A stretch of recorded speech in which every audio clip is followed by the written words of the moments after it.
Pillar है। तो इसके बारे में हम जानेंगे स्लीप नहीं होने से कैसे एबनॉर्मलिटीज आपके लाइफ में आ सकते हैं और स्लीप के पैटर्न को हम कितना अच्छा कर सकते हैं। या यहाँ पर देखेंगे 80% न्यूट्रिशन है एंड 20% हेल्दी एक्टिविटी है। या यहाँ हम ये देखेंगे कि स्टडीज नॉर्मली बताया गया है कि आपको स्लीप जैसे कि आपको न्यूट्रिशन वर्कआउट। या सर स्क्रीन दिख रहा है मेरा?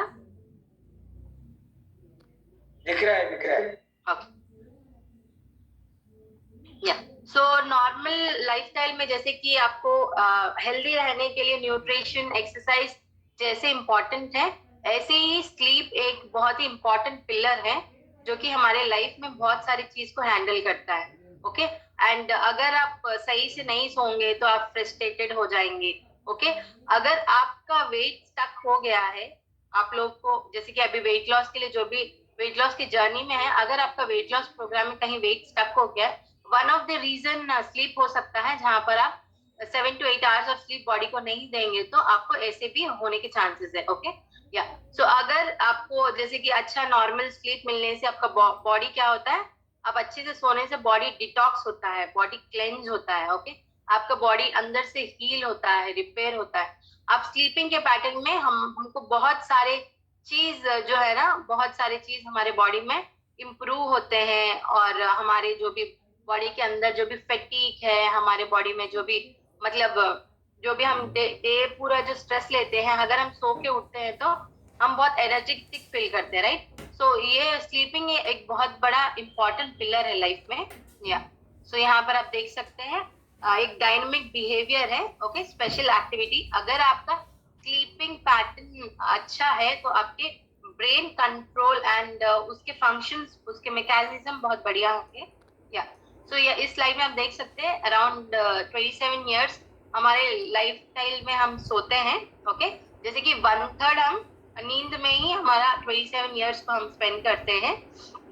या एंड 1/3 ऑफ द पॉपुलेशन को स्लीप डिसऑर्डर प्रॉब्लम है। तो इस कॉल में सोचते होंगे कि लोग की स्लीपिंग डिसऑर्डर भी एक प्रॉब्लम है क्या? ऐसे प्रॉब्लम्स भी हैं। या स्लीप एंड उसके फंक्शंस क्या है? ओके। एंड स्लीप में हम कैसे मतलब क्या होता है, अगर हम सही से सोते हैं तो हमारा बॉडी के फंक्शंस कैसे होते हैं? जैसे कि मैंने बोला था, रिस्टोरेशन एंड रिकवरी। बॉडी में अगर आपके कोई भी इंजुरीज हैं या तो फिर लोकल से अंदर से आप जो भी ये फील कर रहे हैं उसको रिकवर करने के लिए स्लीपिंग बहुत ही इंपॉर्टेंट रोल प्ले करता है। एनर्जी एनर्जी देने के लिए बॉडी को बहुत ही अच्छे से रोल प्ले करता है। लर्निंग एंड मेमोरी, आपका मेमोरी पावर और आप जो भी पढ़ रहे हैं उसको मतलब अच्छे से कंट्रोल करने के लिए बहुत ही हेल्प करता है। ओके। ब्रेन डेवलपमेंट के लिए हो, मूड एंड इमोशनल स्टेबिलिटी के लिए, आपका मूड स्विंग्स जो भी होता है, और आपके अगर आप सही से नहीं सोते हैं तो आपके बहुत मूड स्विंग्स चेंज होते रहते हैं। रीसेंट स्टडीज में बताया गया है कि स्लीप अगर हम सही से दे रहे हैं, ये one of the important pillar हमारे इम्यून डिफेंसेस के लिए है। आपके बॉडी में अगर इम्यूनिटी सिस्टम स्ट्रांग होना है तो आपका स्लीप पैटर्न बहुत ही बढ़िया होना चाहिए। ये रीसेंट स्टडीज में बोला गया है। ओके। यहाँ देखेंगे वाई डू मतलब हम क्यों सोते हैं नॉर्मली। ओके। जैसे कि आप सोने वक्त भी हमारे बॉडी में बहुत लोग सोचते हैं कि अगर ज्यादा सोते हैं तो मतलब हम मतलब वेट गेन हो जाएंगे। ओके। एंड बहुत लोग ऐसे सोचते हैं कि बहुत कम सोने से बहुत ही मतलब ये हो जाता है, इरिटेट फील होते हैं। ऐसे ही बहुत सारे चीज होता है।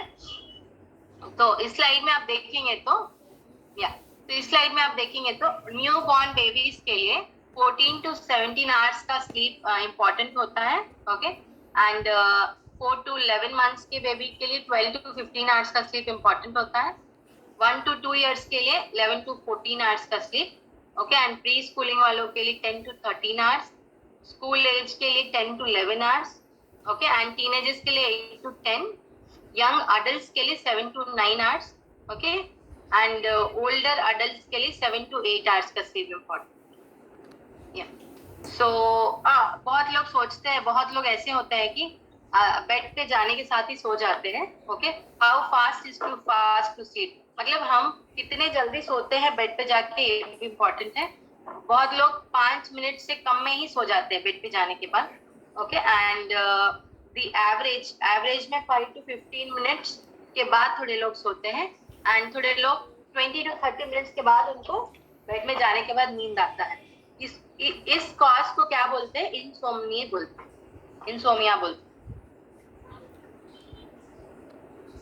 सो स्लीपिंग डिसऑर्डर एक बहुत ही एबनॉर्मल ये है। और यहाँ पर आप देख सकते हैं, अगर हम स्लीप सही से नहीं लेंगे, हमको क्या होने के चांसेस है, मतलब क्या डेंजर होने के चांसेस है। 70% American suffer from sleeping problem से 70% लोग अमेरिका में सफर हो रहे हैं। ओके, 30% वुमेन को इंसोमिया का प्रॉब्लम है, स्लीपिंग सही नहीं होने के कारण। ओके, एंड आपको यहाँ पर देख सकते हैं इंडिविजुअल, जैसे कि कॉन्सेंट्रेशन करने की 23% ऑफ इंडिविजुअल सही से नहीं सोने के कारण कॉन्सेंट्रेट नहीं कर पा रहे, difficult in concentration. Okay, and 40% main जो है ना इंसोमिया से भी सफर हो रहे हैं। एंड सो 30% रिस्क है ओबेसिटी, अगर सही से नहीं सोने से ओबेसिटी होने के चांसेस भी 30% है। 50% आपको कार्डियोवैस्कुलर डिजीजेस होने के चांसेस हैं। Okay, and 45% increases in depression के चांसेस, अगर आप सही से नहीं सो रहे हैं तो 45% हो सकता है। सो अगर आप स्लीपिंग आपका सही से नहीं है तो आपको डायबिटीज एंड हाइपरटेंशन के होने के भी चांसेस हैं। ओके,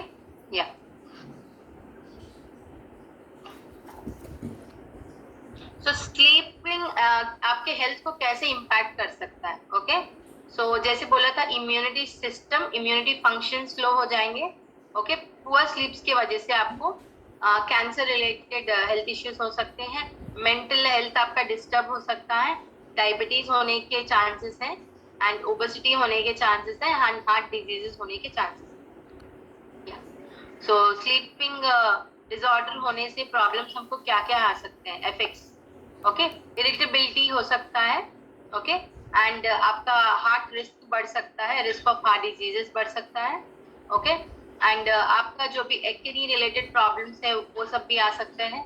आपका ग्रोथ बहुत ही पुअर हो जाएगा, रिस्क ऑफ ओबेसिटी बढ़ जाएगा, आपकी बॉडी का टेम्परेचर जो है कम होता जाएगा। ओके, एंड आपका इम्यूनिटी सिस्टम जो है ना कमजोर हो जाएगा, रिस्क ऑफ टाइप 2 डायबिटीज बहुत ही इजी रहेगा आपके लिए।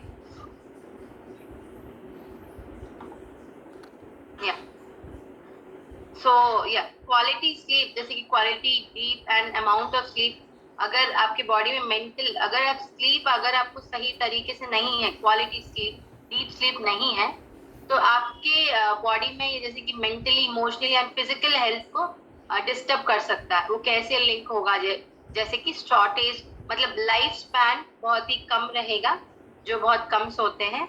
ओके, इन्फ्लेमेशन रिलेटेड प्रॉपर्टीज उनके बॉडी में रहेंगे। ओके, स्ट्रेन्ड रिलेशनशिप्स बोलने से रिलेशनशिप में बहुत ही मतलब झगड़े ऐसे रहते रहेंगे, मतलब वो हमेशा अनडिस्टर्ब रहते हैं ना।